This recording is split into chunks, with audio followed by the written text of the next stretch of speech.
पुढच्या घडामोडींकडे आता वळणार आहोत। राज्याचं गृह खातं शिवसेनेकडे पाहिजे होतं असं वक्तव्य केलंय शिवसेना खासदार संजय राऊत यांनी। सेनेचा गृहमंत्री असता तर गुंडांचा बंदोबस्त झाला असता। मुंबईत शिवसेनेचा धाक आणि दरारा आहे।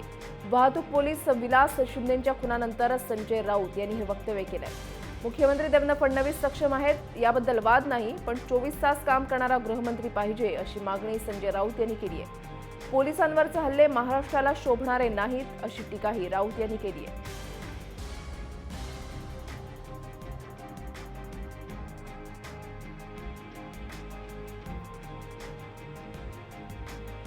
गृह खात्याची मागणी करणाऱ्या शिवसेनेवर काँग्रेसच्या नारायण राणेंनी निशाणा साधलेला आहे। ज्यांच्या पक्षातच जरब राहिली नाही तर राज्यामध्ये काय बसवणार असा खोचक सवाल राणेंनी उपस्थित केला आहे। तसंच संजय राऊत फक्त कागदावरच लिहिण्यापुरते आहेत अशी बोचरी टीकाही राणेंनी केली आहे।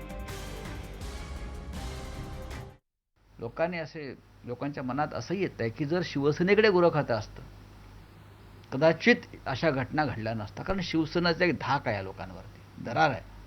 मग शिवसेना अशा वेळेला कायदा वगैरे पाळत नाही, जो आमच्या अंगावर येईल, जो आमच्या पोलिसावर हात टाकेल त्याचा हात तिकडल्या तिकडे उखडून टाकण्याची हिंमत शिवसेनेमध्ये आहे।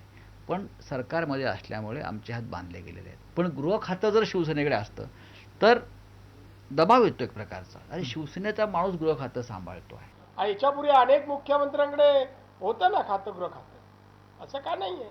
आणि त्यांना विचारलं सांगता मी कॅपेबल आहे, काय मत आहे, त्या काही जणांच्या मताला काय किंमत नसते पण बोलतात।